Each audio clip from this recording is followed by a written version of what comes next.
அதுக்கு இருந்து எடுக்கும் பொழுது உங்களுடைய மண்பானையினுடைய அந்த அமைப்பெல்லாம் பார்க்கும் பொழுது ரொம்ப ஆச்சரியமா இருக்கு. ஏன்னா அந்த வடிவம் அப்பவே அந்த அழகா வடிவம் கீழடியில பல நூற்றாண்டுகளுக்கு முன்னாடி நடந்தது.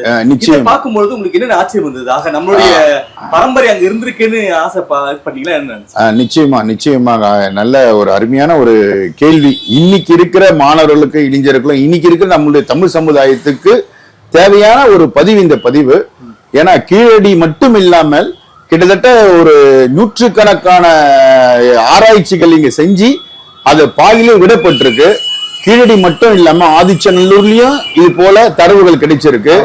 அதே மாதிரி இந்தியா, பாகிஸ்தான், சைனா இங்க சேர நைல் நதியிலையும் சிந்து நதி, அந்த நதி ஓரத்துல இருக்கிற உலக அகழ்வாராய்ச்சியர்கள் எடுத்திருக்காங்க. அங்க ஒரு முதுமக்கள் தாழி கிடைச்சிருக்கு. அந்த முதுமக்கள் தாழியில பேர் எழுதியிருக்காங்க.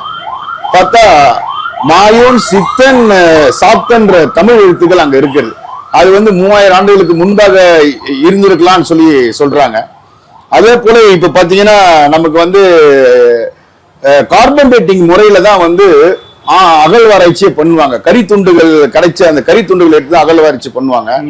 அந்த அகழ்வாராய்ச்சி எடுத்து கரித்துண்டுகள் எடுத்து ஆராய்ச்சி பண்ணதுல வில்லியம் லிபர்ட் அவர்கள் நோபல் பரிசு கூட வாங்கியிருக்காரு. இந்த கரித்துண்டை பயன்படுத்தினா அந்த கரித்துண்டை வச்சு சமையல் பண்ண பக்கத்துல இருந்த அந்த மண் பாத்திரத்தை எடுத்திருக்காங்க. அந்த மண் பாத்திரத்திலயும் தமிழ் எழுத்துக்கள் இருந்திருக்கு. அது மட்டும் மிகப்பெரிய பிரமிப்பூட்டக்கூடிய வகையில பாத்தீங்கன்னா இது அறிவியல் மட்டும் இல்ல, சயின்ஸ் கூட இதுல நீங்க ஒளிஞ்சிருக்கு.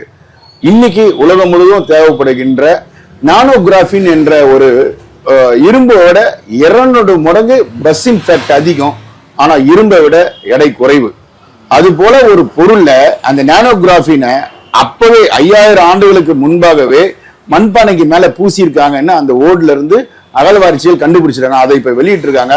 நம்முடைய தமிழக முதல்வர் கூட அந்த இரும்பு துண்டுகள் கிடைச்சதை அதுக்காக ஒரு மந்திரி, தங்கம் தன்னரசு என்ற மதிப்பிற்குரிய மந்திரி அவர்களை போட்டு அதுவும் இன்னைக்கு தமிழ் சமுதாயத்துக்கு ஒரு பெருமை சேர்க்கிற வகையமா அறிவிச்சிருக்காங்க.